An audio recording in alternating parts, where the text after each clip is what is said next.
received in 2016. So, is the African American community voting for Mr. Biden because he's best for their community, or is he just the best bet to beat Donald Trump? We're joined by Cliff Albright. He's co-founder of the Black Voters Matters Fund. It's lovely to have you with us. Those are pretty crucial endorsements that he's had this week, aren't they, Kamala and Cory Booker? Are those the sort of people that are going to cement his position among African American voters? Well, I don't really think so. And I have to, kind of push back just a little bit on the notion, which is a popular notion. We've heard it a lot in our press here over the past week and a half or so, ever since South Carolina. But the thought that Representative Clyburn's endorsement was like the critical factor. I think the reality is that, especially when you look at what happened on Super Tuesday, right, which is you saw black voters in several states, particularly southern states, but North Carolina and Virginia and Alabama, you saw them voting at the same rates as black voters in South Carolina. In fact, in Alabama, even higher, at 72%.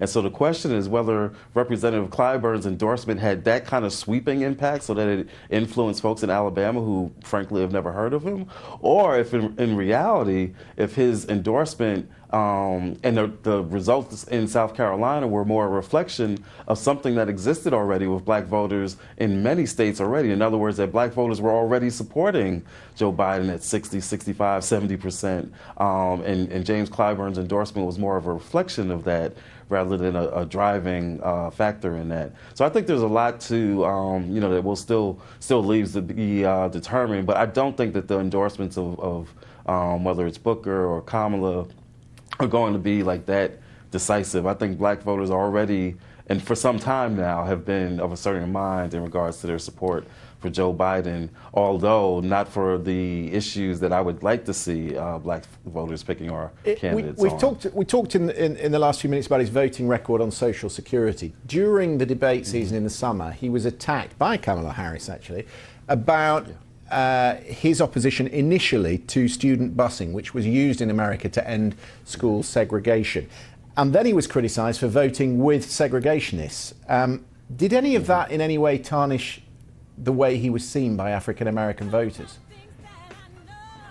I think it did for a little while. I think it had some impact, but it just didn't stick. It didn't last long enough. Our organization hosted a debate watch party when the Democrats had their debates in Detroit, and we were in a room with about 100 black voters who, during the healthcare part of that debate, were very clear. We asked a survey question: who do you think has responded the best on this issue of healthcare?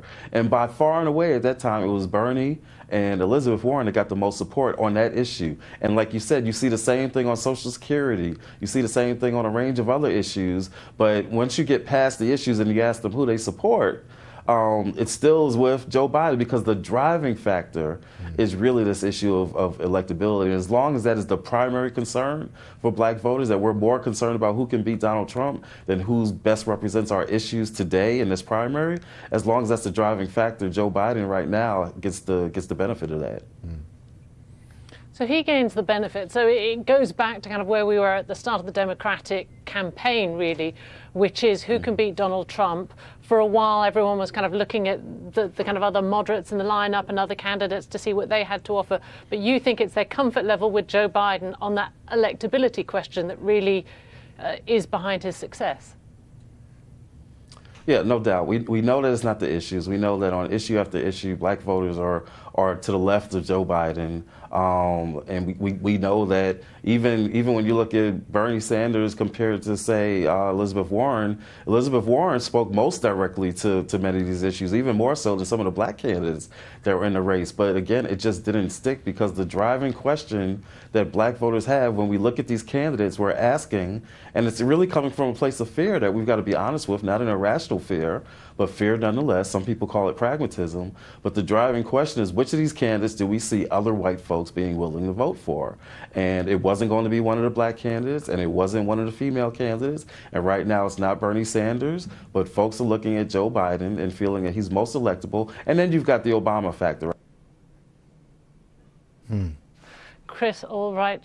Sorry, we lost your sound there at the end, but we got the sense of what you were saying there, fear being the driving factor.